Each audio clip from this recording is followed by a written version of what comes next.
Bonjour à toutes et tous, bienvenue pour ce webinaire French Tech Moscou, French Tech Bordeaux. On vous laisse vous installer confortablement le temps que tout le monde se connecte, le temps d'admettre toutes les personnes pour ce webinaire. Nous sommes déjà une vingtaine de participants, il y a encore quelques participants qui arrivent. Le principe est tout simple, donc on va faire intervenir donc, la liste des personnes qui sont prévues pour ce webinaire. Et si vous avez des questions, on vous propose dans un premier temps de les poser dans le chat. Vous avez un petit onglet Converser et donc vous pouvez les poser directement vos questions. Et puis bien sûr, il y aura des temps de questions-réponses. On prend un petit peu de temps avant de démarrer. Il y a encore des personnes qui se connectent. Nous sommes à 22 participants. Le temps que tout le monde se connecte à l'audio. En tout cas, c'est un vrai plaisir d'animer ce premier webinaire entre la French Tech Bordeaux et la French Tech Moscou. Il y a encore deux participants qui sont en train de se connecter et on va pouvoir démarrer. Écoutez, encore une. Voilà. On démarre d'ici quelques secondes. Encore quelques participants, 23. Voilà, je pense qu'on va pouvoir démarrer. Eh bien, je vous propose de démarrer dès maintenant. Bonjour à tous, bienvenue pour ce webinaire organisé conjointement par la French Tech Moscou et la French Tech Bordeaux. C'est un véritable plaisir, je le disais tout de suite, de pouvoir co-organiser ce webinaire et de pouvoir découvrir les opportunités business en Russie. Alors, je dis découvrir pour les personnes qui sont parmi les participants et qui découvrent cet écosystème russe, mais on a la chance d'avoir des entrepreneurs russes, des experts de la French Tech Moscou, de Business France, de l'ambassade, pour nous expliquer, nous détailler un petit peu toutes ces opportunités concrètes de business en Russie, de découvrir l'écosystème d'innovation également et d'entrer un petit peu plus en détail sur tous ces sujets. Donc, je suis avec Eurial, qui est la présidente de la French Tech Moscou. Bonjour Eurial. Bonjour à tous. Bonjour à tous. Je Et, suis. on va dans un premier temps, avec Eurial Châtelard, vous présenter quelques chiffres clés sur la French Tech Bordeaux, puis la French Tech Moscou. Et Eurial va enchaîner directement avec le détail de l'écosystème technologique innovant de la Russie et de Moscou. Pour voir en quelques mots, rentrer dans le détail, vous devez avoir la carte sous les yeux de la présentation de l'ensemble des écosystèmes French Tech. Ce qu'il faut savoir, c'est que le label French Tech a été créé en 2014 par l'État français et a permis de labelliser plus de 120 écosystèmes dans le monde. Donc, la French Tech Moscou fait partie de ces labels, comme la French Tech Bordeaux. Mais il y a 120 écosystèmes dans le monde qui sont labellisés French Tech. On est, je vous dis, ravis de pouvoir développer cette relation entre Bordeaux et Moscou. Le point d'orgue et le point commun entre tous ces écosystèmes, c'est vraiment l'innovation, faire en sorte que l'innovation soit au service des entreprises de tous les secteurs d'activité. Ce n'est pas forcément que le numérique, c'est vraiment le mot d'ordre innovation dans tous les secteurs d'activité. Et on va le voir par les témoignages aujourd'hui dans le domaine des clean tech, de l'IoT, enfin, tout un tas de secteurs d'activité qui vont nous être présentés. La French Tech Bordeaux, en quelques mots, je vous mets la très belle photo de la place de la Bourse de Bordeaux, mais aussi quelques chiffres clés. On a 500 entreprises. Alors, les chiffres clés de 2020, c'était 408 entreprises adhérentes et startups technologiques qui avaient adhéré à la French Tech Bordeaux. On vient de dépasser en 2021 les 500 entreprises. Cela représente plus de 25 000 emplois. On a un certain nombre de partenaires avec des ETI, des grands comptes, et puis une communauté en ligne sur les réseaux sociaux très développée. Écoutez, on est vraiment ravis de cette dynamique et on voit bien qu'il y a une dynamique très forte d'emploi dans la tech, malgré la crise, malgré ces conditions sanitaires, et de fort belles installations de start-up, de grands comptes, de licornes à Bordeaux, licornes françaises ou étrangères qui viennent s'installer ou investir à Bordeaux. Eurial, je te laisse la parole pour la French Tech Moscou. Oui, volontiers. Merci beaucoup, Philippe. Eh ben, on est ravis aujourd'hui de voir que vous soyez si nombreux à nous intéresser à la Russie. On espère qu'on pourra vous donner plein de détails sur les belles opportunités qu'on vit, nous, ici, depuis des années. Donc, alors, je vais vous détailler, donc, enfin, je vais commencer donc, par l'agenda, slide suivant. Donc, qu'est-ce qu'on va voir aujourd'hui? On va regarder un peu quel est l'écosystème de l'innovation en Russie pour comprendre dans quel milieu on évolue, puis les relations France-Russie de l'innovation qui sont de plus en plus nombreuses. Et puis après, je laisserai un petit focus sur les opportunités, mais je laisserai mes collègues de la French Tech parler. Donc, sur l'écosystème, slide suivant. Alors, un petit pas en avant sur, parce que je ne sais pas si vous connaissez tous la Russie, mais c'est juste pour vous donner des chiffres clés en tête avant de démarrer. En fait, c'est la 11e économie mondiale, donc c'est une grosse économie. Nous, cette année, on aura une prévision de croissance à 3,3%. Ce qui est important de savoir aussi, c'est que c'est un pays européen et un pays européen, du coup, le plus grand, avec 144 millions d'habitants, à garder en tête. Un des gros atouts et pas vraiment atout de la Russie, c'est qu'elle est très dépendante de ses matières premières, donc avec 20% de son PIB. On n'a que 20% du PIB qui est généré grâce aux petites et moyennes entreprises, ce qui est peu. En France, on est plutôt à 50%, et un taux de chômage très faible. Voilà, donc ça, c'est un peu pour vous situer, si vous voulez, l'économie russe en général, et on viendra en détail, je crois, après avec Benoît. Slide suivante. Voilà, ça, je voulais vous montrer ces logos, parce que je ne sais pas si pour certains d'entre vous, donc c'est un peu difficile d'interagir, mais répondez dans votre tête. Si certains ont déjà vu ces logos en France, voilà, nous, c'est le milieu dans lequel on évolue tout le temps. Donc, c'est tous nos incubateurs, les accélérateurs, les centres de tech de la Russie. Donc, sur le slide suivant, l'innovation ici est assez jeune encore, mais elle est largement poussée par les pouvoirs publics. Et on est un peu articulé de la même manière qu'en France, c'est-à-dire avec des fonds publics, des fonds privés. Donc, je vous ai listé ici, et évidemment, et plus récemment, des fonds en fait corporate comme Sber500, qui est le fonds corporate d'une banque, Sivour, qui est le fonds corporate d'une grande entreprise d'un oligarque russe, et MTS, fonds d'une entreprise comme SFR dans les télécommunications. Voilà, donc c'est un peu l'articulation qui s'opère dans beaucoup de pays. Ici, avec d'autres noms et d'autres points importants, on est sur les mêmes articulations. Slide suivant.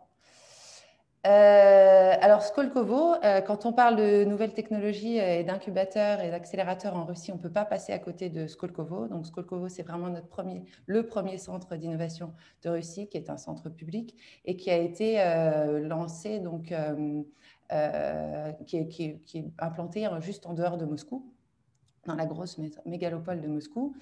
Ici, on aime bien l'appeler la Silicon Valley russe. C'est une ville dans la ville. On doit se déplacer. Pour se déplacer dans Skolkovo, il faut un bus. On ne sait jamais dans quel bâtiment il faut aller, mais c'est vraiment, ça grouille d'innovation dans cet endroit. Et ce qui est intéressant aussi, on le voit quand on se promène en province, c'est que en fait, Skolkovo a des représentations un peu partout dans les régions russes. Donc, slide suivant.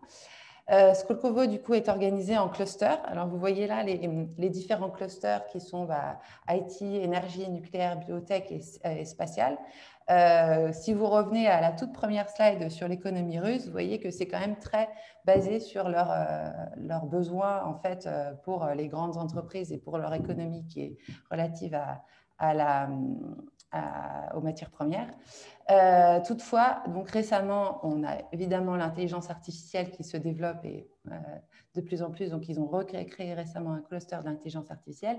Et en 2000, alors je ne sais plus si c'est 2020 ou 2019, j'aurais dû vérifier, mais un Green Tech Booster, parce que pareil, là, sur les Green Tech, mais Stanislas vous en parlera plus, les pouvoirs publics sont en train de pousser les Green Tech en Russie. Suivant. Donc, c'est une petite cartographie des 100 startups russes à suivre.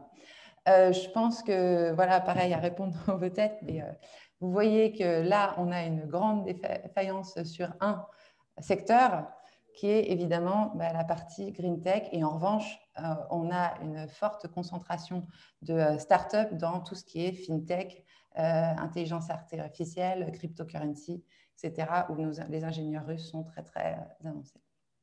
Slide suivant.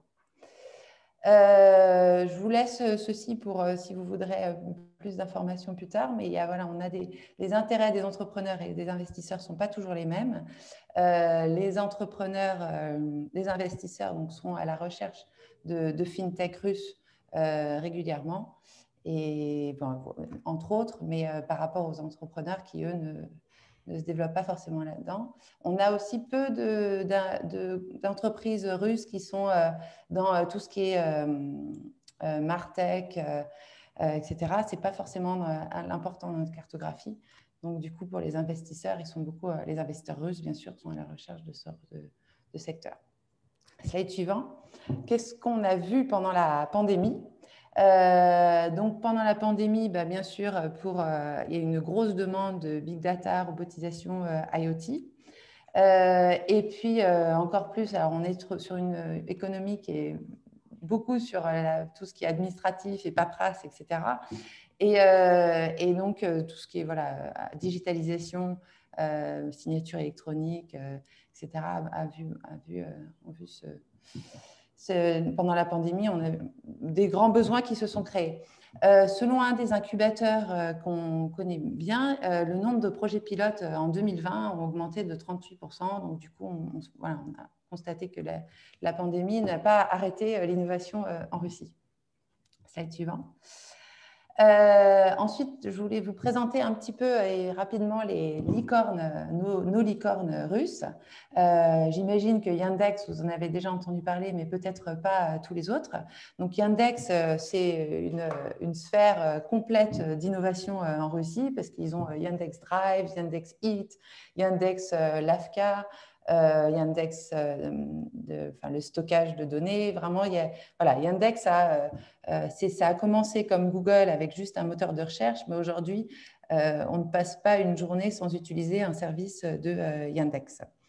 Ozon, dont je ne vous passerai peut-être pas tous, mais pour vous donner quelques idées, Ozon, ce qui est assez intéressant, c'est que en Russie, on n'a pas Amazon.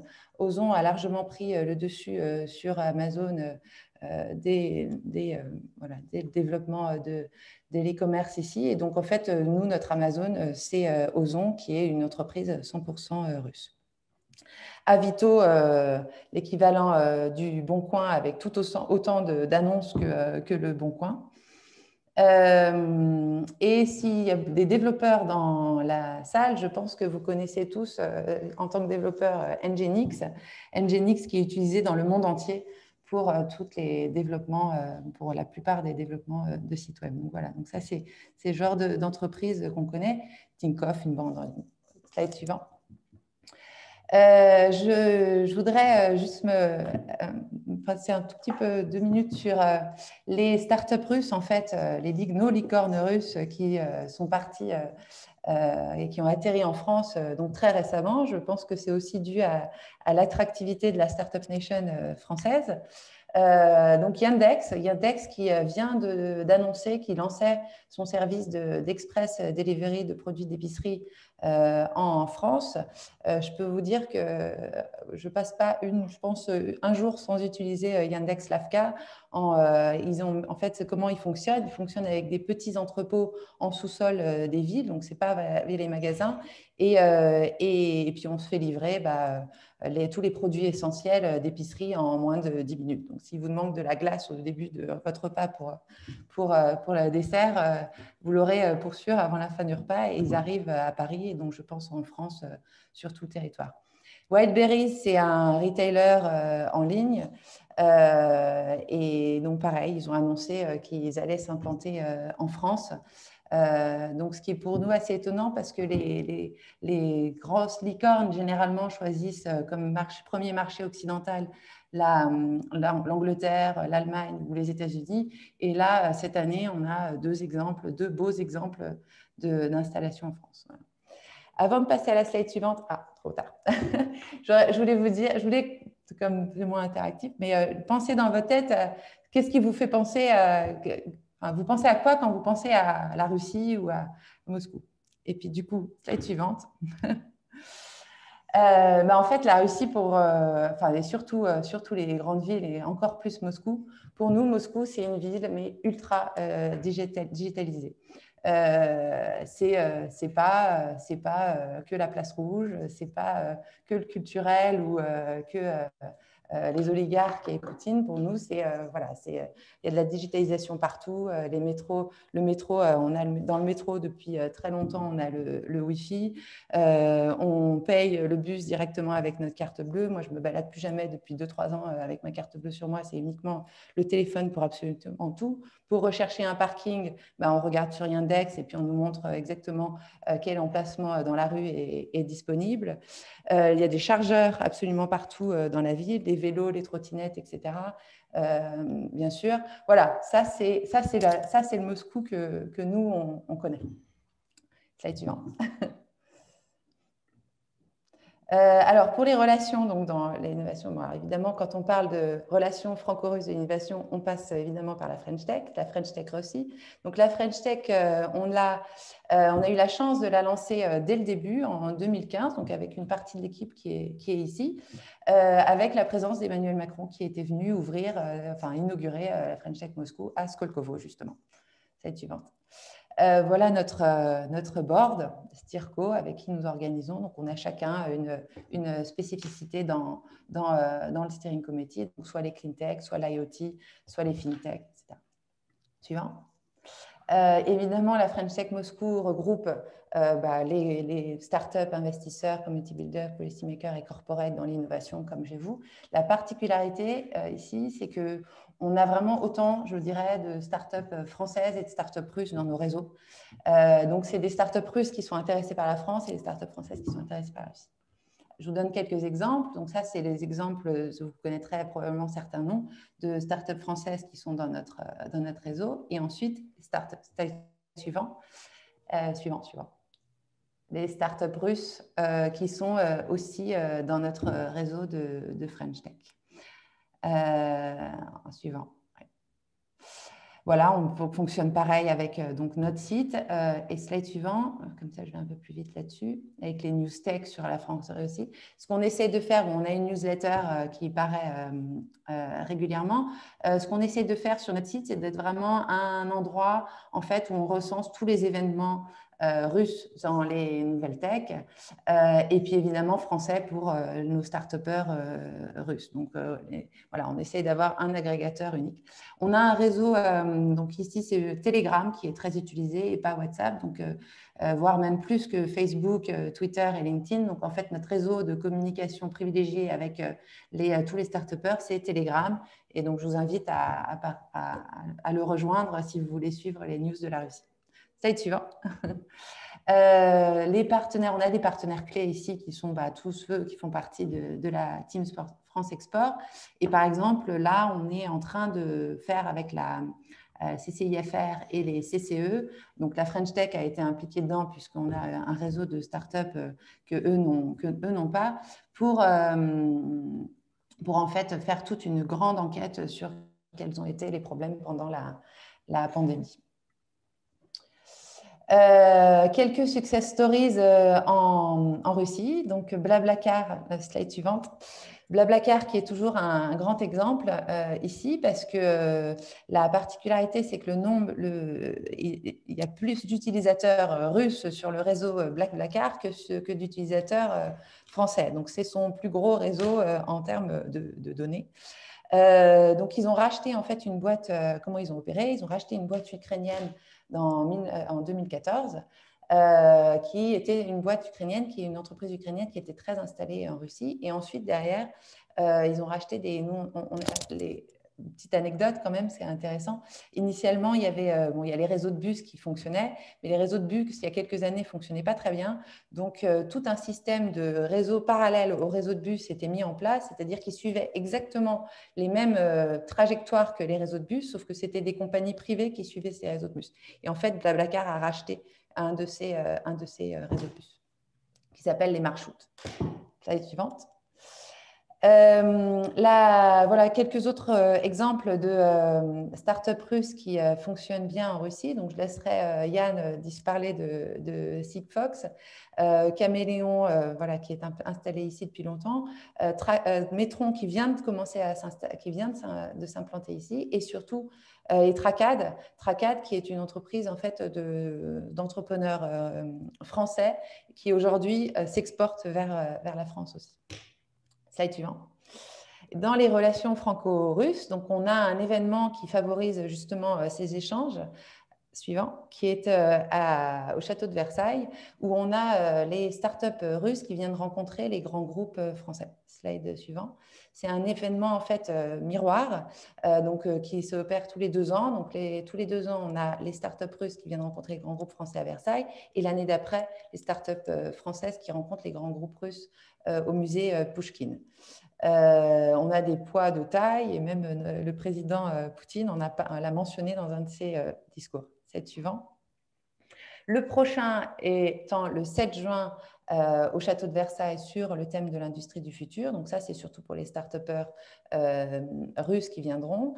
Et on a aussi, on lance cette année le Trianon Startup régional sur le thème de l'écologie qui sera début juillet. Et on est en train en ce moment d'accepter les inscriptions pour venir rencontrer justement et découvrir ce marché, rencontrer les grands groupes russes et découvrir ce marché. Quelques business opportunities. Donc, je vais parler d'une opportunité business qui me concerne un peu plus et après, je laisserai la main. C'est sur les données personnelles. En 2014, en fait, une loi a changé avec toutes les, comme RGPD, avec toutes les, mais un peu plus strict, toutes les données personnelles qui doivent être localisées sur le sol russe. Nous, slide suivant, avec Ecritel, on hébergeait donc Rail Europe, qui est l'entité internationale de la SNCF, et Auchan Russie. Et donc, il a fallu qu'on switch rapidement pour pouvoir héberger toutes les données sur le territoire russe. Il faut savoir que dans ce cadre-là, on a LinkedIn et Dailymotion qui sont bloqués en Russie. Donc ça, c'est l'exemple de un des data centers avec lesquels on travaille. Et slide suivant. Pour un peu dans les mêmes optiques, la Russie est comme beaucoup d'autres pays, les GAFA dans son viseur. L'imposition est en ce moment en grande discussion sur les GAFA. Voilà. Il y a une procédure anti-monopole qui est en train d'être en cours contre YouTube. Là, WhatsApp, qui marche quand même très bien en Russie, mais on sent que ça a ralenti un petit peu, laisse place à Telegram. Notez qu'Amazon n'existe pas. Et voilà, Yandex, comme je l'ai dit, est déjà maître. Et puis, une autre opportunité que vous avez dû comprendre par les slides précédents, c'est clairement dans les clean tech qui sont énormément poussés en ce moment par les politiques et les gouvernements. Donc, voilà, j'espère que j'ai été assez claire et que je vous ai donné une petite brève aperçu de les nouvelles tech et de notre écosystème dans lequel on évolue. Merci Aurial, c'est très clair. Merci à toi. On enchaîne tout de suite avec Benoît Usiati, qui est le chef adjoint du service économique de l'ambassade de France à Moscou, Benoît. Et je vous propose, Benoît, d'enchaîner avec la situation macroéconomique de la Russie. Je vous fais apparaître votre support tout de suite. Merci beaucoup Philippe. Bonjour à toutes et à tous et merci de votre invitation. Donc en effet, pour ma part, je vais vous dire quelques mots sur la situation macroéconomique de la Russie. Et puis, en fin de présentation, j'évoquerai brièvement notre relation bilatérale économique et commerciale. Donc, s'agissant du cadrage macroéconomique, ce que je vous propose, diapo suivante, s'il vous plaît. Ce que je vous propose, c'est... Alors, j'avais prévu quelques données de cadrage, mais pour le coup, je vais aller vite puisque Rial en a déjà présenté et c'est très convergent avec ce dont je voulais parler. Donc, on peut passer tout de suite au bilan macroéconomique 2020. Juste pour vous dire que l'économie russe a, en 2020, globalement bien résisté à la crise du Covid, puisqu'elle a enregistré un recul de son PIB de 3%. ce qui est assez peu en comparaison internationale. Donc pour expliquer ça, on avance en général quatre grands types de facteurs. Le premier, c'est que les mesures de confinement ou de distanciation sociale qui ont été prises lors de la première vague ont été levées assez rapidement, plutôt en avance de phase. Et par ailleurs, lors de la seconde vague, à l'automne-hiver, les mesures prises ont été assez légères. Donc, forcément, dans ces conditions, c'est plus facile d'afficher une bonne performance macroéconomique. La deuxième raison, Auriel en a déjà parlé également, c'est la structure de l'économie, puisqu'on a d'un côté un poids relativement élevé du secteur public, notamment en termes d'emploi, et par ailleurs des services marchands et des PME qui pèsent assez peu dans le PIB. Donc en régime de croisière, ça peut être plutôt un désavantage, mais dans le cas concret de la crise du Covid, ça s'est révélé un facteur de résilience. Le troisième facteur, il est lié au prix des hydrocarbures, puisque en avril, il y a eu un accord dit conclu au sein de l'OPEP+, c'est-à-dire les plus grands pays producteurs de pétrole. Cet accord de restriction de la production de pétrole a permis, à partir du mois de mai, une remontée très significative des cours pétroliers. Et on a fini l'année avec un baril de pétrole à 42 $ en moyenne, ce qui est un niveau avec lequel la Russie peut vivre, en tout cas à court terme. Et le dernier facteur de résilience, il est lié à la forte solidité macroéconomique et financière de la Russie. Et ça, c'est lié à tout un ensemble de réformes qui ont été conduites depuis 2014. Et cette solidité macroéconomique et financière, elle a permis aux autorités de conduire en 2020 des politiques budgétaires et monétaires contracycliques, permettant de lisser l'activité. Et elles ont aussi permis d'avoir un système bancaire résilient qui a continué de prêter à l'économie. Diapo suivante. Alors maintenant, oui, alors à côté de ça, il faut quand même avoir en tête que le chiffre de moins 3% du recul du PIB en 2020 ne dit pas toute l'histoire, et qu'à côté de cela, il y a quand même eu des impacts sévères sur l'économie. Alors en termes de marché du travail, le taux de chômage est quand même monté à près de 6,5% quand on était vraiment au pic de la crise. Et depuis lors, il a décru. Et il est actuellement à 5,4% au mois de mars 2021 contre 4,7% avant la crise. Surtout, l'impact principal de la crise, il a été sur le revenu disponible des ménages, puisqu'il a reculé de 3,5% en 2020, sachant que depuis 2014, cette métrique est sur une tendance vraiment négative. Donc ça, c'est un vrai point d'attention pour l'économie russe. Et le troisième impact sévère que je voulais mentionner, c'est l'impact de la crise sanitaire sur la population, puisque en 2020, la population russe a enregistré un recul quand même très important de sa population, avec moins de 500 000 habitants sur une année, et ça a été notamment imputable à une surmortalité significative. Alors maintenant, si on s'intéresse à ce qui se passe actuellement et à la situation conjoncturelle en 2021 et aux prévisions pour cette année, donc clairement la reprise est là, on la voit dans tous les indicateurs conjoncturels, et en particulier le PIB qui en mars a enregistré une évolution positive par rapport à l'année précédente. Donc la reprise est là, elle est néanmoins d'une ampleur assez modeste, c'est-à-dire qu'on n'est pas face à ce que les économistes appellent une reprise en V, c'est-à-dire une reprise très dynamique qui permet de retrouver rapidement le sentier de croissance pré-crise. Et donc on est pour l'année 2021 sur un consensus de progression du PIB qui est autour de 3%. Donc vous voyez que le FMI est plus optimiste avec une prévision qui est plus proche de 4%. Un des facteurs très importants à mentionner, c'est que l'économie russe bénéficie actuellement d'un contexte externe relativement favorable sous certains aspects, et notamment en termes de cours des matières premières, puisqu'on a un baril de pétrole qui dépasse les 60 $, c'est-à-dire qu'on est revenu au niveau pré-crise. Donc ça, ce sera de toute évidence un atout pour l'économie russe cette année. Diapo suivante. Alors à côté de ça, il y a quand même un certain nombre de risques associés à cette reprise que je voulais mentionner très rapidement. devant vous aujourd'hui. Le premier, il est bien connu, il est lié aux sanctions internationales et aux menaces de sanctions internationales. Donc ça, c'est quelque chose qui pèse à la fois sur l'environnement des affaires et sur le contexte financier.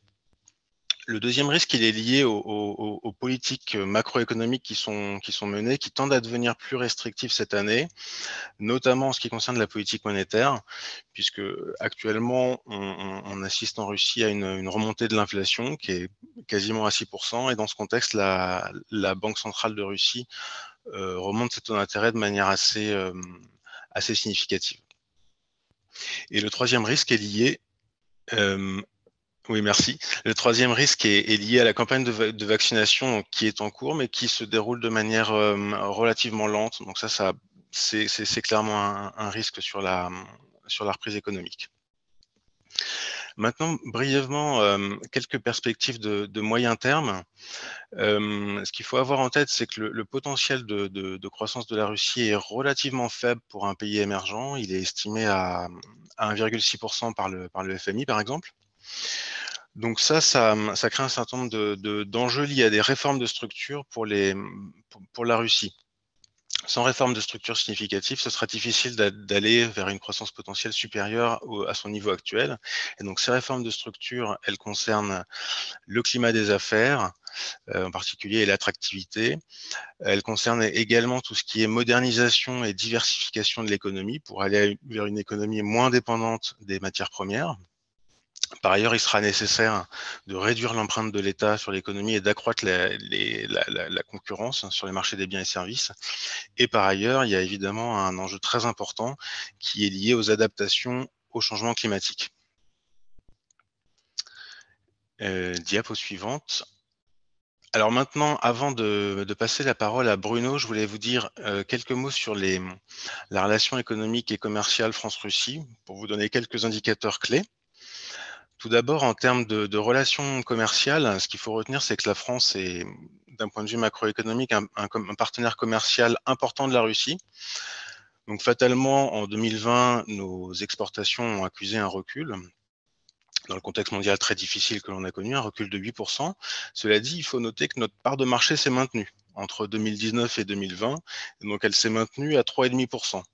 Et sur le moyen terme, par exemple depuis 2014-2015, il est assez notable que la part de marché est stable dans un contexte géopolitique qui n'est pas facile, et compte tenu également de la montée en puissance de la Chine sur le marché russe, c'est une performance tout à fait correcte.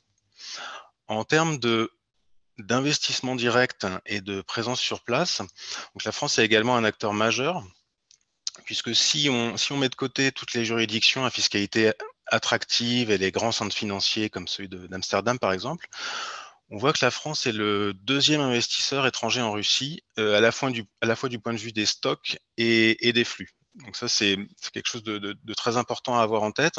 On a une présence sur place qui est très significative avec 500 filiales implantées.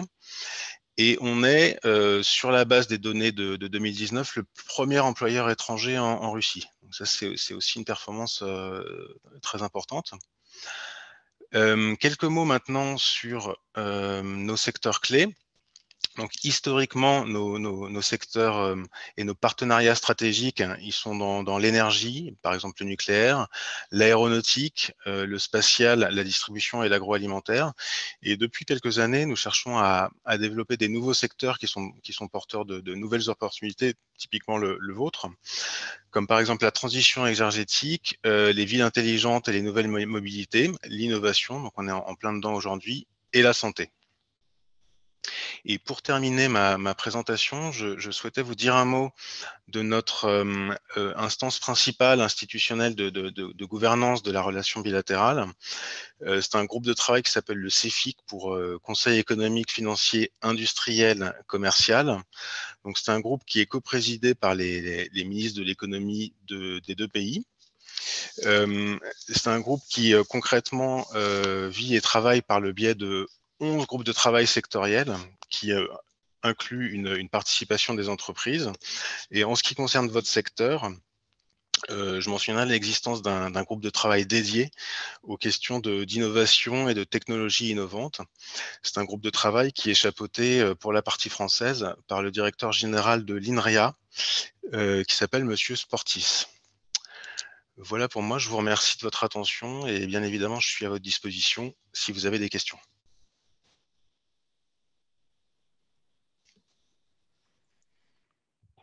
Philippe, ton micro est coupé. Ton micro est coupé, Philippe.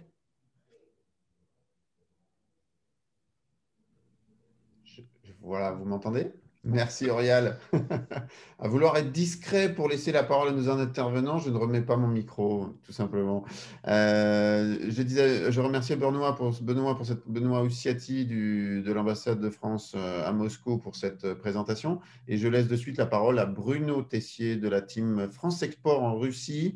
Et je fais apparaître de suite la présentation de Bruno. Quelques secondes et c'est à vous, Bruno. Merci Philippe. Bonjour à tous. Un plaisir d'être parmi vous. Je vais vous parler de la Team France Export en Russie, qui est un schéma un peu particulier par rapport à ce que vous pouvez connaître, notamment dans les pays où il y a des bureaux Business France. Diapo suivante, s'il te plaît. Voilà. Donc en fait, nous ne sommes pas présents, Business France n'est pas présent en Russie. On a lancé un appel d'offres et on a choisi 3 partenaires privés qui ont été sélectionnés et qui ont commencé à travailler en juillet 2019. Parce que nous n'avons plus d'équipe opérationnelle sur place. Ce que nous avons en fait, c'est un contact de proximité qui est assuré par 3 personnes qui sont présentes au sein du service économique régional de l'ambassade, donc dont Benoît est le chef adjoint. Ça s'appelle le pôle appui aux entreprises et c'est ce pôle qui fait les liens entre la Team France Export et les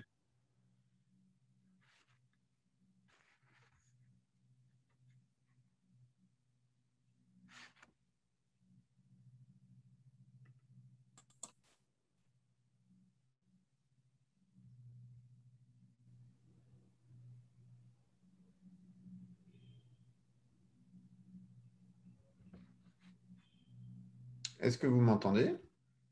Ça y est, Oui. je pense qu'on réentend. On a une petite coupure étonnante. Est-ce qu'on a retrouvé Bruno? Bruno, est-ce que vous m'entendez? Bruno? Auriel, est-ce que tu m'entends? Moi, je vous entends, je t'entends, Ok. mais je n'entends pas Bruno non plus. J'ai l'impression qu'on a perdu Bruno. Aïe. Il n'est plus connecté, je crois qu'il a été déconnecté. Il s'est déconnecté, Bruno. Merci Aurélie. Alors, le temps que Bruno se reconnecte, est-ce qu'il va se reconnecter, Bruno? Je ne le vois pas se reconnecter.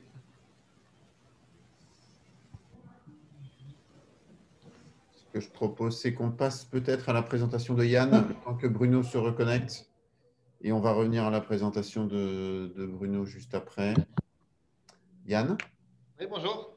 Bonjour Yann. Donc, je change la présentation de suite. Ok, ça marche. En attendant que la présentation se charge, donc bonjour à tous.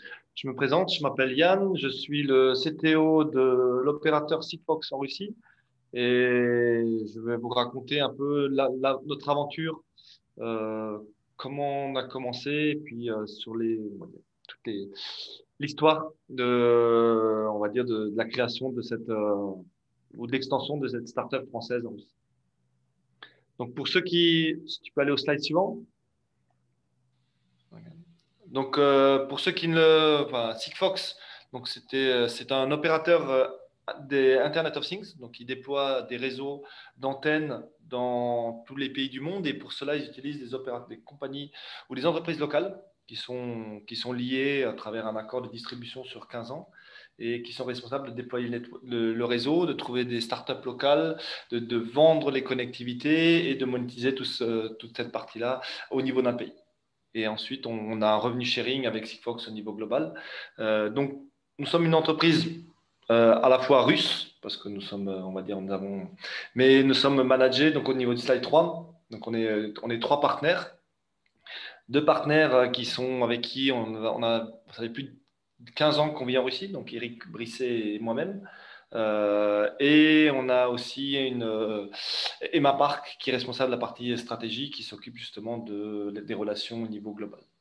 Donc nous avons une équipe, donc, nous sommes franco-russes, nous avons une équipe, on est 25 personnes aujourd'hui et nous avons une équipe essentiellement 80% de Russes et puis Eric et moi-même qui sommes franco-russes. Donc sur l'histoire, on a commencé en 2019. Qu'est-ce qu'on a fait? On a étudié le marché, essayé de comprendre est-ce qu'il y a une opportunité, pas une opportunité. Donc on était déjà en Russie avant, ce qui était facile. Et en 2020, nous avons donc commencé à déployer, c'est-à-dire qu'on a outrepassé, on va dire, validé toutes les parties légales, localisation des données personnelles, tout ce qui est lié aux radiofréquences pour utiliser tout ça en Russie. C'est la partie business, la partie recrutement, la partie bureau.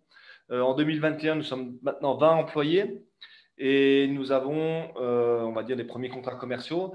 Et en 2022, l'étape suivante, c'est d'être entièrement localisé, c'est-à-dire d'avoir des produits qui soient 100% fabriqués en Russie. Donc, on est passé, on va dire, d'une start-up française avec des solutions françaises qu'on va localiser donc, en Russie avec à la fois la fabrication et à la fois sur le cloud. Donc, si tu peux aller sur le slide d'après. Donc, ça veut dire, nous, en termes de challenge qu'on a rencontré par rapport à d'autres pays, c'est la taille du pays, c'est les températures. Donc, quand on parle de Russie, c'est pas seulement, on va dire, la partie administrative, mais c'est aussi tout, on va dire, tout ce qui se passe autour. Donc, c'est comprendre, c'est un pays qui est totalement gigantesque avec 11 fuseaux horaires. Donc, quand on va déployer un réseau IoT, c'est plein de choses qu'il faut réfléchir différemment. Et surtout, moins de 5% de la population est utilisée. En termes de target, on pense couvrir dans les 5 années à venir 85% du business et 70% de la population. Des focus en termes de business qu'on a, nous, c'est, tu allais un peu trop vite, c'est la partie Smart Office, donc tout ce qui est bureau intelligent, supply chain, flux entre la Russie et l'Europe, la partie insurance et la partie industrielle. Donc aujourd'hui, si vous avez des solutions dans ces domaines-là, on est intéressé par les pousser pour remplir justement notre réseau qui est installé. Tu peux continuer le slide suivant. Voilà, en termes de challenge. Donc, quand on parle d'une startup qui est dans le domaine des télécommunications, la première chose à faire, c'est comprendre qu'est-ce qu'on a le droit de faire, qu'est-ce qu'on n'a pas le droit de faire. Donc, quelles sont les fréquences qu'on a le droit d'utiliser, donc, quelles on n'a pas le droit, comment on importe les produits, comment on gère les personal data, j'en ai déjà parlé, mais c'est important. Donc, quand vous localisez, vous avez des services que vous vendez en Russie, ben, vous êtes obligé d'avoir un certain nombre de règles concernant les personal data. Et puis après, on est de plus en plus en local content. Donc, quand vous faites un plan d'export en Russie, très vite, il faut penser à la localisation de la production. Alors, ça peut être à la fois, on va dire, un challenge, mais aussi, on va dire, des opportunités, parce que la production en Russie est relativement peu chère d'un côté. Il y a des grants qui existent pour localiser en Russie. Et puis après, ça peut être aussi, on va dire, des flux export de la Russie vers le reste de l'Europe. Voilà, sur le slide 7. Sur le slide 8, excuse-moi. Voilà. Donc, en termes d'opportunités, nous, ce qu'on a vu en tant que startup, c'est la vitesse du business en Russie. C'est quelque chose qui est très rapide. C'est très, on va dire, c'est très lié au personnel, aux gens que vous rencontrez. Donc, au niveau des contacts. Donc, c'est pas un business qu'on peut faire en distance, mais ça peut aller très vite. Donc, c'est un contact autour d'un déjeuner. Ça peut être un contrat dans la journée ou dans la semaine qui suit.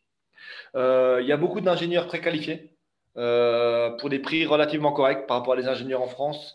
Moscou est cher, mais dans les régions, vous trouvez des ingénieurs à 1000, 2000 euros net qui peuvent et des programmes. Donc, c'est un very high skilled.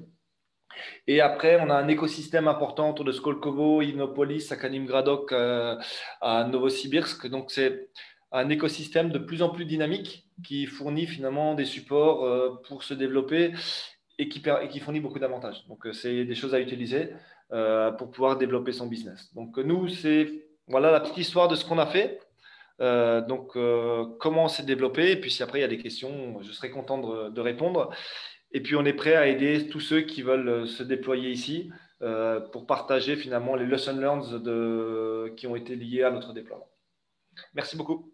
Merci Yann, c'est très clair, c'est très très clair. On a retrouvé Bruno. Il y a eu une petite coupure, pas de souci, Bruno. Je remets la présentation de Oui, Bruno.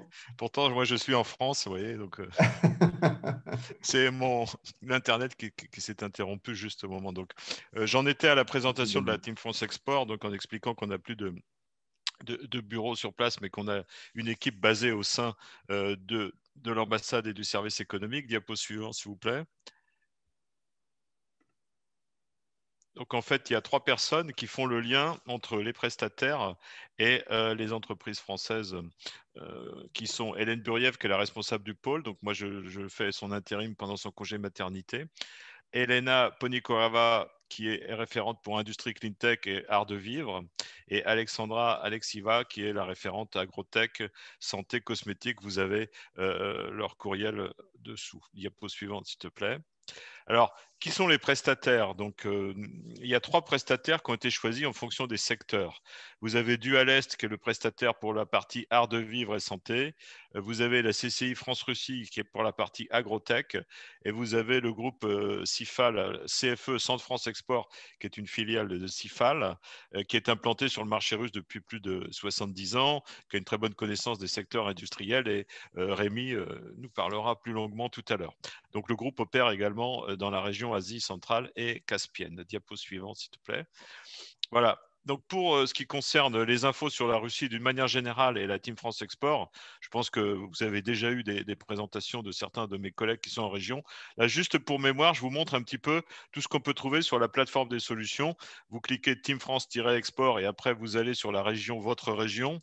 Vous avez des tutoriels qui peuvent vous être utiles pour définir son projet, choisir ses marchés, élaborer l'offre export. Enfin, je pense que si vous ne l'avez pas fait, je vous conseille vivement d'aller voir toutes ces infos gratuites qui sont disponibles sur cette plateforme. Diapo suivant, s'il te plaît. Alors, vous avez également par pays, par région, des infos export et également un chapitre spécial Covid, si je puis dire. Donc, avec des questions, là j'en ai mis quelques-unes. Est-ce que mes marchandises vont être livrées? Est-ce qu'il y a une restriction sur les importations? Est-ce que les transports sont perturbés en ce moment? Quel est le plan de soutien à l'économie locale, etc. Donc ça, vous avez des infos qui sont captées quotidiennement sur la Russie, bien sûr, mais sur 60 autres pays. Pour la Russie, par exemple, non, pardon. Pour la Russie, juste, vous voyez, vous avez le climat des affaires, la conjoncture, la situation sanitaire, la situation liée au voyage d'affaires dans le pays. Ça aussi, c'est important. Et tout ce qui concerne les VIE également, puisque aujourd'hui, la Russie est bien entendu éligible, mais comme beaucoup de pays, il n'y a pas de possibilité, parce qu'il n'y a pas de visa. L'ambassade actuellement ne donne pas de visa, donc on ne peut pas se rendre à Moscou pour l'instant, sauf besoin impérieux ou pour des techniciens qui ont des contrats spécifiques là-bas. Dernière diapo, s'il te plaît. Vous êtes, ou si vous ne l'êtes pas, je vous conseille vivement d'aller voir également toutes les mesures d'urgence qui ont été prises dans le cadre du plan de relance, et il y en a beaucoup, qui permettent notamment, je parlais des ressources humaines, des VIE, d'avoir effectivement un appui pour mettre un VIE, pourquoi pas d'ailleurs en Russie, pour bénéficier, et on en parle, Eurial a parlé du Trianon Startup qui va avoir lieu à Ekaterinbourg, mais il y aura un stop à Moscou qui va être géré par notre partenaire CFE sur place. Et pour ce stop, en fait, il y a une possibilité de prise en charge de la moitié du coût de ces rendez-vous B2B, y compris l'hôtel, dans le cadre d'un chèque export. Donc la Russie est éligible et toutes les prestations que propose CFE CIFAL et les autres partenaires sont éligibles au chèque relance. Pour en savoir un peu plus, puisque vous avez des partenaires et la Team France Export en région Nouvelle-Aquitaine, vous avez Carole Goudouli et Gérald Petit, mon collègue de Business France. Voilà, j'en ai terminé, et encore une fois, excusez-moi pour la petite panne technique. Pas de problème. Merci beaucoup. Et transition parfaite pour les participants qui sont en Nouvelle-Aquitaine. En fait, merci pour ces éléments. En effet, Gérald de Petit de Business France et de la Team France Export, de même que la CCI Internationale Nouvelle-Aquitaine, sont à votre écoute. Et nous, on peut se faire le relais à la French Tech Bordeaux pour demander des informations sur ces chèques relance export, sur l'accès à tous ces éléments pour l'export via la Team France Export, que ce soit en France ou que ce soit en Russie, évidemment. Tout de suite, je laisse la parole à Stanislas Henrion et Rémi Bertoneau. Stanislas, je ne sais pas si Je vais commencer, je pense. Rémi, ok. Ouais. Je m'occupe de la présentation et du support. Ouais. Bonjour à tous. Je vais être assez bref parce qu'il nous faut du temps pour échanger. Donc je vais accélérer un peu. Vous devez voir la présentation normalement. Oui, là voilà. On peut directement aller sur le slide 3. Je vais présenter Cifal rapidement.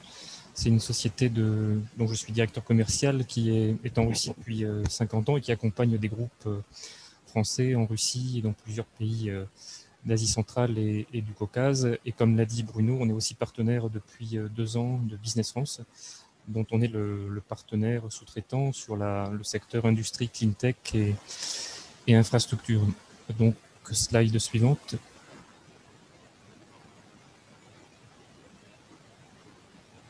Voilà, donc on va parler avec Stanislas, en reliant notre partenaire, de différents sujets.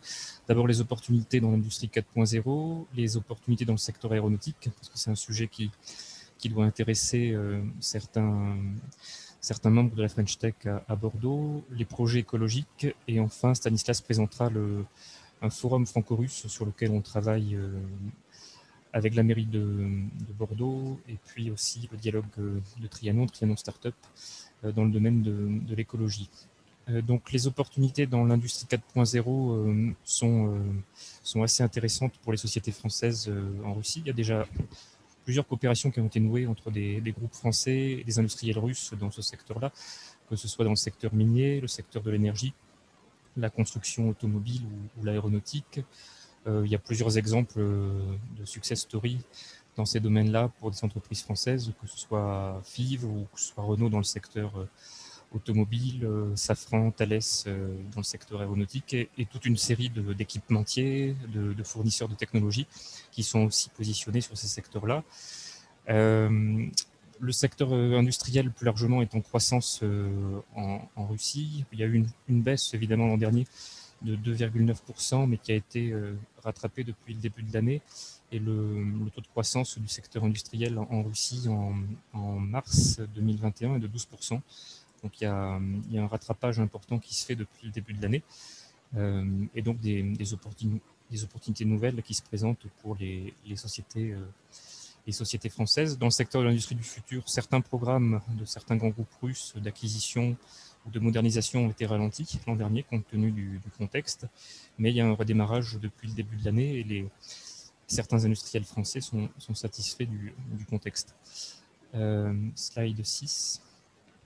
Donc l'industrie 4.0 s'inscrit dans une stratégie nationale poussée par l'État, comme l'a dit Benoît et comme l'a rappelé aussi Orial. Beaucoup de grands groupes sont publics et de ce fait-là, leur stratégie et les investissements sont aussi poussés par l'État.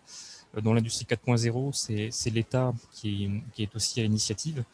Il y a une nouvelle doctrine qui sera annoncée dans le courant de l'année pour l'industrie 4.0 qui déterminera certains nouveaux projets, certaines lignes de crédit et d'investissement qui pourront aussi présenter des opportunités pour les membres de la French Tech. Il y a notamment une annonce qui a été faite la semaine dernière pour la modernisation numérique des sociétés d'État.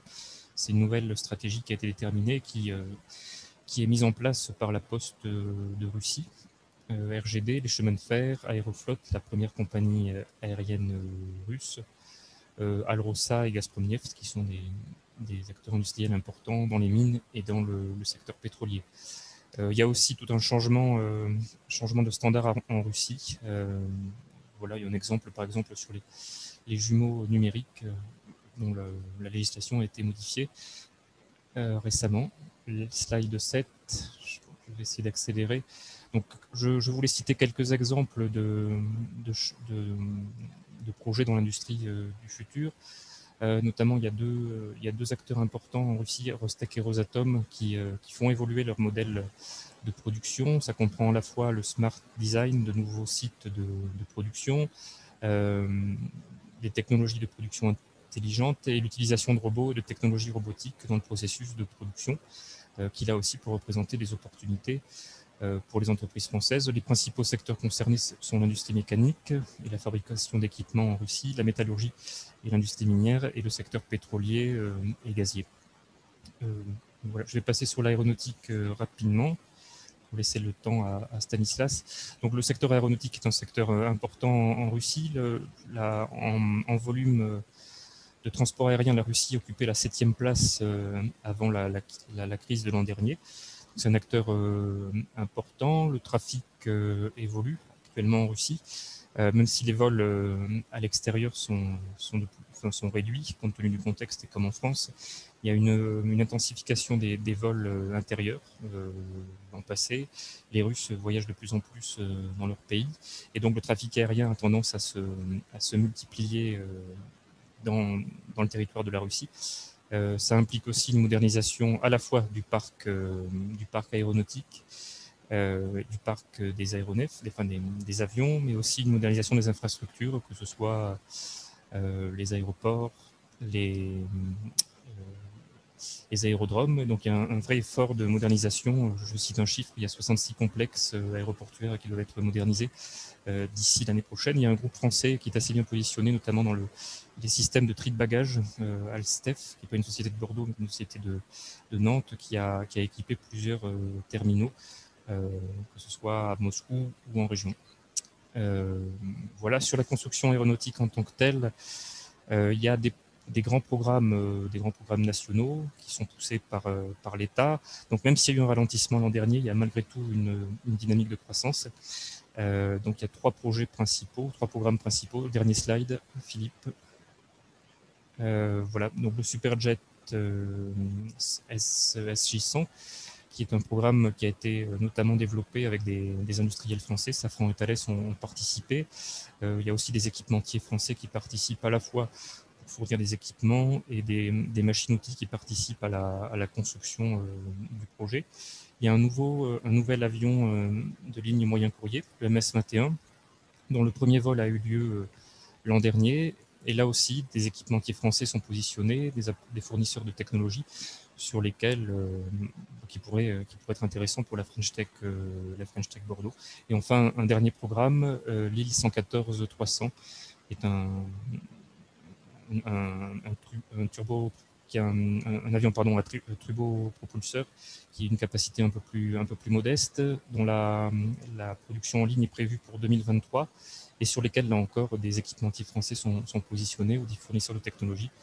Voilà, on a de bonnes relations avec l'OACA, la société qui pilote ces différents projets avec ses différentes filiales.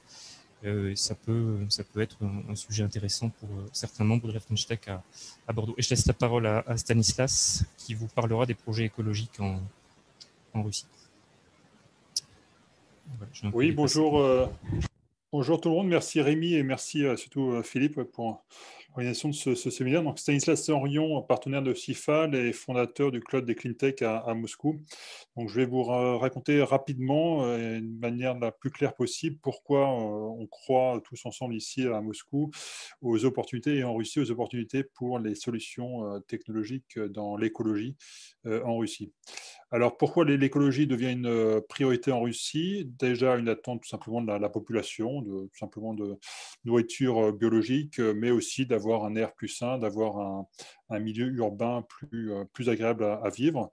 Également, des entreprises privées russes qui cherchent à dynamiser le sujet en Russie, soit parce qu'ils ont besoin d'améliorer leur image, soit tout simplement pour répondre aux attentes de leurs clients et de leurs investisseurs, et aussi pour développer les technologies adéquates, voyant effectivement l'opportunité économique et industrielle de développer des technologies écologiques qui pourraient à la fois se développer en Russie, mais dans d'autres marchés du monde.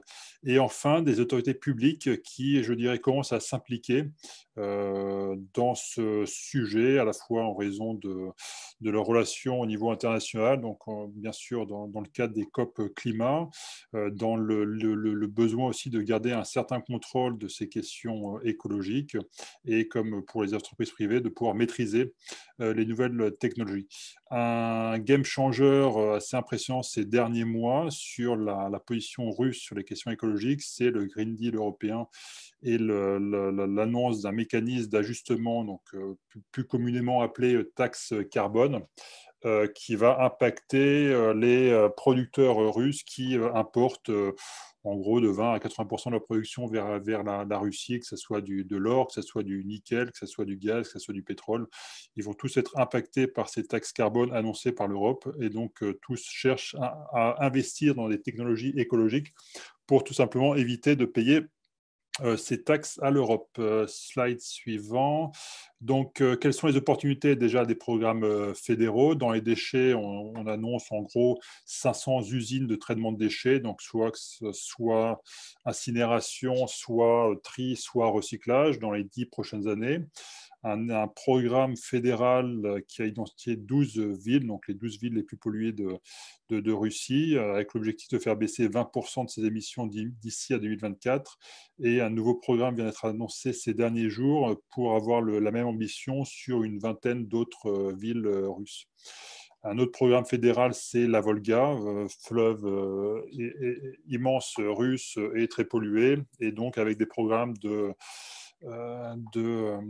nettoyage et aussi effectivement d'installation de fils pour éviter les déversements industriels et de déchets dans ce beau fleuve russe.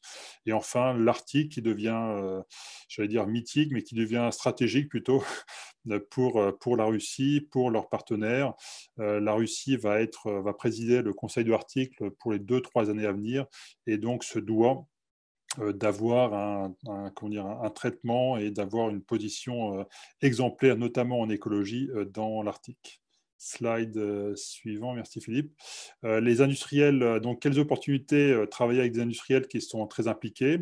Objectif d'une métallurgie verte qui a été annoncée, développée par des grands industriels russes tels que Rusal, qui est le 2e producteur mondial d'aluminium, NLMK et par exemple aussi Severstal, qui sont respectivement le 1er et 2e producteur d'acier en Russie. NLMK étant par ailleurs présent aux États-Unis, en Belgique et même à Strasbourg, et donc cherche à mettre aux normes toutes ces installations en Russie, aux mêmes normes européennes.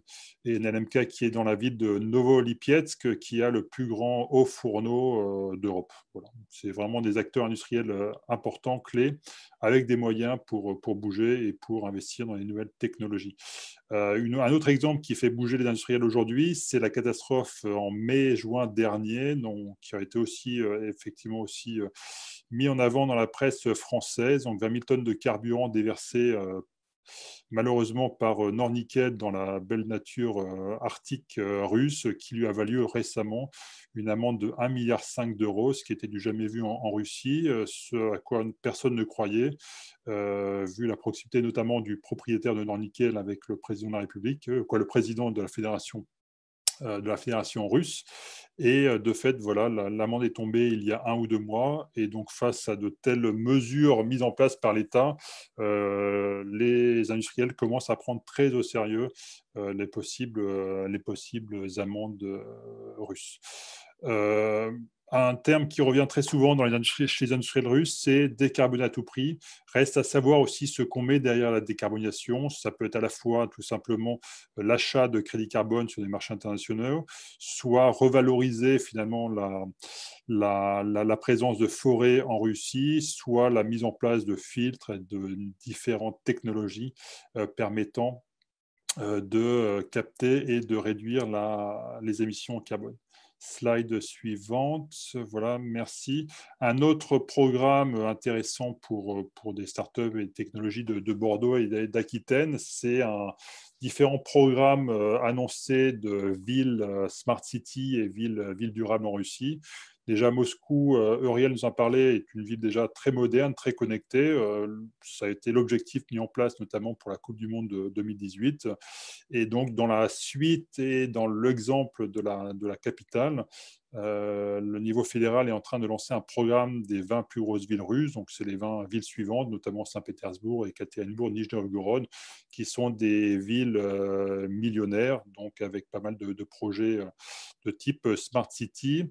Et également un programme annoncé par Rosatom qui est un géant du nucléaire, notamment, surtout connu pour ça, mais pas que, et Rostelecom, qui est, je dirais, le France Télécom russe, le Orange local, qui aussi engage un programme pour les villes intermédiaires. Donc, c'est différents programmes de monitoring, des programmes dans les transports, des programmes dans la qualité de l'air. Slide suivant. Merci Philippe. Un autre sujet d'actualité, comme partout, je dirais, en Europe, mais pas que, c'est l'hydrogène. La Russie, vu le chiffre, le move européen sur l'hydrogène, la Russie souhaiterait demain fournir l'hydrogène, l'Europe en hydrogène, avec des grands acteurs impliqués tels que Rosatom, encore lui, Novatek et Gazprom, qui montrent le sérieux de ces annonces. Déjà quelques applications dans l'hydrogène en Russie, avec un tramway à Saint-Pétersbourg qui fonctionne à hydrogène, une station d'observation dans l'Arctique, et l'annonce de trains à hydrogène, notamment par le partenaire d'Alstom qui s'appelle TMH, et donc qui souhaiterait lancer des trains à hydrogène en Russie. Une présence européenne forte dans l'hydrogène, donc avec EDF, Air Liquide, Linde, et aussi l'allemand Uniper, ce qui pourrait faciliter l'arrivée de technologies françaises dans l'hydrogène. Slide suivante. Les énergies vertes aussi présents, un programme peut-être plus confidentiel, 6 MW, plus un autre de 10 MW d'ici 2035, donc on n'est pas sur des grandes échelles, mais des acteurs russes sérieux tels que Rosatom, Rosnano, donc Rosatom encore lui, et une présence européenne déjà forte sur ces programmes d'énergie verte. On a l'italien Enel, l'allemand Siemens, Lagerwey, Vesta ou encore le finlandais Fortum. Voilà, voilà pour conclure, je peux peut-être en parler maintenant effectivement de ce forum qu'on va organiser avec la French Tech Bordeaux, French Tech Moscou, dans le cadre de la semaine de coopération franco-russe qui aura lieu en décembre 2021. Créer des échanges entre des startups russes et des startups françaises, entre des groupes français et des groupes russes, avec l'appui très sympathique, très motivé et très dynamique des étudiants de Sciences Po et de l'université Rudéenne qui est en partenariat avec Sciences Po. L'objectif étant d'identifier des nouveaux projets de coopération entre des sociétés innovantes russes et des sociétés innovantes bordelaises, mettre en avant ces nouvelles innovations et créer du lien entre la Russie et la belle ville de Bordeaux. Donc nos partenaires, je l'ai déjà dit, la French Tech Bordeaux-Moscou, la ville de Bordeaux bien sûr, le dialogue du Trianon, CIFAL et le club des Clean Tech à Moscou. J'en oublie sûrement beaucoup comme Business France et d'autres. Merci à vous et donc au plaisir pour un échange de questions-réponses.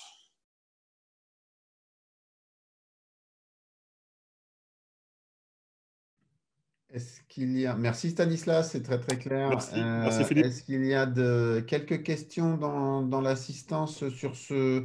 Alors, il y a une première question de Sacha et Rémina. Je tiens tout d'abord à vous remercier les intervenants pour ces interventions. J'ai une question qui intéressera sans doute le public étudiant de ce webinaire. Compte tenu de la coopération franco-russe et de son gain d'ampleur, notamment dans les domaines technologiques, digital et celui des green tech, y a-t-il des partenariats universitaires ou académiques concrets déjà mis en place pouvant rapprocher les étudiants, les formations en France et en Russie? Alors, je n'ai pas cette information, mais je ne doute pas qu'il y ait des rapprochements universitaires entre la France et la Russie. Je ne sais pas si dans nos intervenants, vous avez quelques éléments de réponse. Alors oui, il y a des coopérations universitaires. Précisément dans les Green Tech, on peut vérifier. Je vais faire un peu de pub pour l'ambassade. Il y a un conseiller universitaire à l'ambassade qui est le collègue de Benoît Ussiati, qui doit pouvoir renseigner Sacha là-dessus. Voilà, les deux universités avec lesquelles on échange régulièrement, avec lesquelles j'échange régulièrement sur les Green Tech, il y a d'une part le MGIMO, qui est très moteur là-dessus, mais de là à ce qu'ils aient une coopération avec l'université française là-dessus, il faut voir. Je pense qu'aussi dans le cadre du dialogue de Trianon, donc ce dialogue mis en place par les deux présidents des deux pays il y a 2-3 ans, si je ne me trompe pas. Ça, je laisserai peut-être Uriel préciser un peu mieux ce sujet, la création du dialogue du Trianon. Il y a aussi, dans le cadre de ce dialogue, il y a des échanges universitaires. Et comme cette année et l'année précédente, le thème principal était l'écologie et le climat, je suis sûr que ça a pu créer des rapprochements, des liens et peut-être du coup même des coprogrammes. Mais Sacha peut nous écrire et on va le diriger vers les bonnes personnes sans aucun problème. Oui, tout à fait. Le dialogue du Trianon, on a fait le thème de 2020 et on l'a prolongé en 2021 parce qu'on n'a pas pu faire assez d'opérations dans l'écologie, mais on choisit un thème avec le dialogue tous les ans. Et donc, c'est encore sur l'écologie. Moi, alors j'ai pas de réponse précise sur les échanges, mais en revanche, je peux vous mettre en relation avec les personnes qui auront la réponse exacte, si vous voulez. Donc, écrivez-moi. Je vais mettre mon email dans le chat et on pourra échanger là-dessus. Merci Auriel. On a une question de Zoé Cotes qui nous pose la question, est-ce que chaque entreprise possède un réseau de traducteurs? Question concrète. Pour CIFAL, en tout cas, nous, on a des traducteurs internes. Après, sur certains sujets, on peut faire appel à des sous-traitants. Après, chaque société française en Russie a en général des traducteurs ou fait appel à un service de sous-traitants en traduction. Ouais. C'est vrai que quand on veut se développer en Russie, il faut s'appuyer sur des gens qui parlent bien russe ou avoir des collaborateurs qui sont russes. Ouais. Ça aide clairement. Après, ça fait quand même 8 ans que je suis ici et j'ai été très dynamique dans beaucoup de choses, mais pas assez dans mon russe et on arrive quand même à faire pas mal de choses. Moi, je dirais que le plus simple, c'est d'avoir une assistante. Ouais. Donc, c'est prendre une petite jeune qui sort de l'université. Les Russes parlent très très bien les langues, donc vous pouvez trouver des gens qui sont complètement bilingues, trilingues, et c'est elle qui va s'occuper de tout. Donc pas besoin forcément d'avoir les traducteurs certifiés. Une assistante multilingue, c'est très simple à gérer, c'est pas très cher, et elle vous s'occupera de toute la partie interaction. Et est-ce que l'anglais est très, très utilisé dans les relations franco-russes ou c'est plutôt le français ou plutôt le russe? Moi, je dirais que ça dépend vraiment de l'âge. C'est-à-dire qu'aujourd'hui, on a une population russe on va dire, en dessous de 30 ans qui parle parfaitement, comme l'a rappelé Yann, parfaitement les langues étrangères, notamment l'anglais surtout, qui prend une place énorme. Mais on rencontre aussi beaucoup de jeunes personnes, de jeunes qui parlent très bien français, voire chinois. Voilà. Je dirais que le problème de la langue, il peut se poser surtout dans des relations avec l'administration, notamment des personnes qui ont plus de 50 ans. Là, ça devient assez compliqué. Mais dans le privé, globalement, aujourd'hui, on arrive à peu près à avoir des échanges corrects en anglais quotidiennement. Oui. Tout à fait. Et dans le privé aussi, dans les départements innovation ou même dans les grandes entreprises d'État, on retrouve quand même souvent des gens qui parlent anglais. Puis après, je dirais, si vous êtes à Moscou, ce sera anglais 100%. Si vous éloignez des kilomètres de Moscou, gardez les chances de pouvoir parler anglais. Le gap est en train de se corriger. Je me souviens, je suis arrivé en 2007.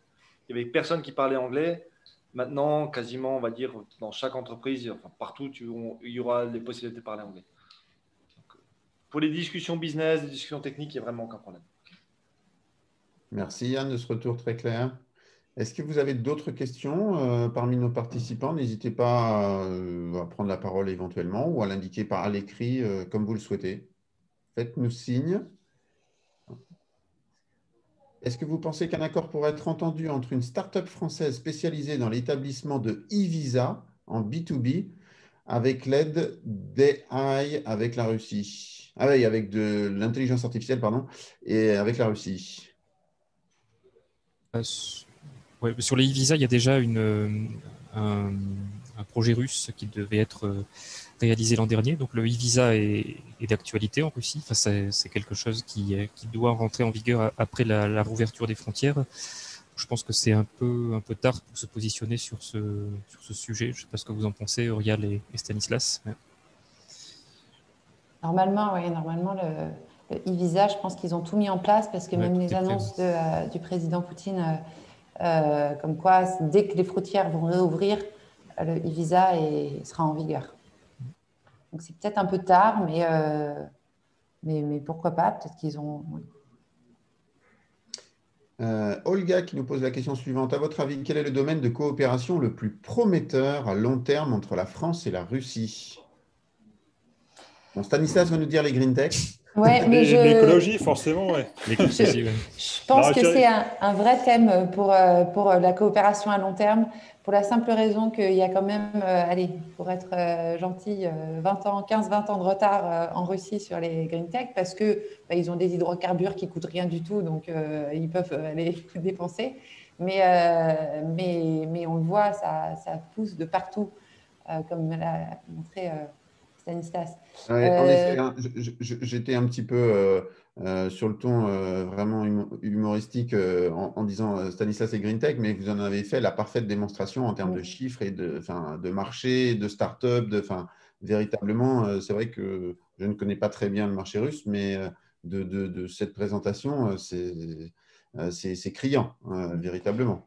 Après le retail et la consommation marchent bien en Russie. Il y a quelques acteurs dans le retail ou simplement la vente de produits, en fait, dans la produits qui se consomment en Russie qui marchent bien. Les Russes sont des gens qui consomment beaucoup, qui dépensent beaucoup leur argent pour différentes raisons historiques et culturelles. Et donc, je pense aussi que dans tout ce qui est produits de consommation, il y a aussi un grand avenir qui existe déjà et qui va continuer à se développer. Donc, voilà. Et notamment, voilà, pour faire le lien entre l'écologie et les produits de consommation, le bio aujourd'hui est en plein essor. Les produits bio sont en plein essor en Russie avec la production qui se développe, mais aussi avec des produits bio étrangers qui arrivent pour inonder le marché russe qui s'ouvre. En fait, voilà. Si vous voulez reprendre les 100 startups qui comptent pour la Russie, on voit clairement que tout ce qui est fintech et intelligence artificielle, ce n'est pas forcément des domaines dans lesquels on va avoir un atout à s'exporter. En revanche, tout ce qui est mobilité, il y en a très peu. Si on enlève tous les services de delivery, de livraison à domicile, il y en a très peu. Donc, pareil pour IoT. Yann vous en a parlé aussi, et retail et Martech, il y a des belles choses à faire dans ce domaine ici. Je dirais juste un commentaire, je dirais c'est que la Russie, vu que c'est un pays qui a 50% géré par des entreprises qui est du B2G, donc qui est géré par les gouvernementales, je dirais que dans toute cette partie-là, les entreprises françaises auront les entreprises françaises auront de plus en plus de mal à s'exporter. Parce que ça va être de plus en plus pro-russe localement. Donc, il faut vraiment regarder tout ce qui est marché libre, où il n'y a pas de régulation. Et c'est là qu'il y aura le plus d'opportunités pour justement en termes de développement, de collaboration, pour développer des choses nouvelles. Donc, je pense qu'il y a l'agriculture aussi qui va se développer, même s'il y a peut-être des chances que l'agriculture devienne du B2G dans le futur. Je pense notamment à Miratorg, mais il y a c'est tout ce qui est non régulé qui aura le plus de chances d'être libre et ouvert à l'innovation. Merci Yann. Est-ce qu'il y a une dernière question, remarque? En tout cas, en attendant une éventuelle dernière question, je voudrais remercier tous nos intervenants et je vais citer Urial Chatlar, présidente de la French Tech Moscou et fondatrice du Trianon Startup et de GM Russia à Techritel, Benoît Ussiati, chef adjoint du service économique de l'ambassade de France à Moscou, Bruno Tessier de la Team France Export en Russie, Yann Straub, CTO Sigfox en Russie, Stanislas Henrion du club des Clean Tech et Rémi Bertonneau, directeur général du centre France Export Cifal Group. Vraiment vous remercier pour vos éclairages, pour ce déroulé qui s'est déroulé sans accroc, hein, on peut le dire.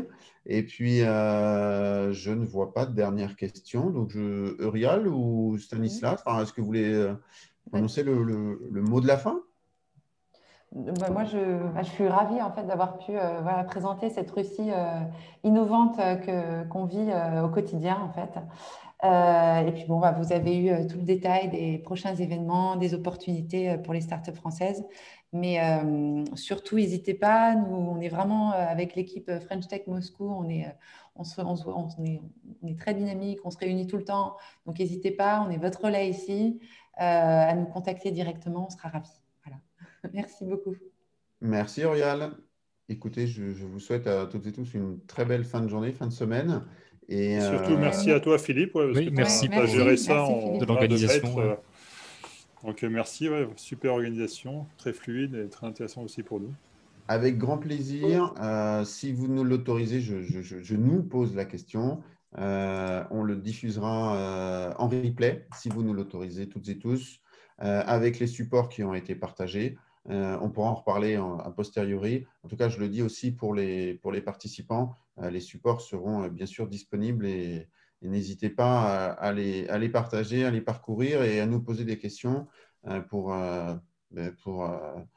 amplifier les relations franco-russes et puis partager toutes ces expériences d'innovation.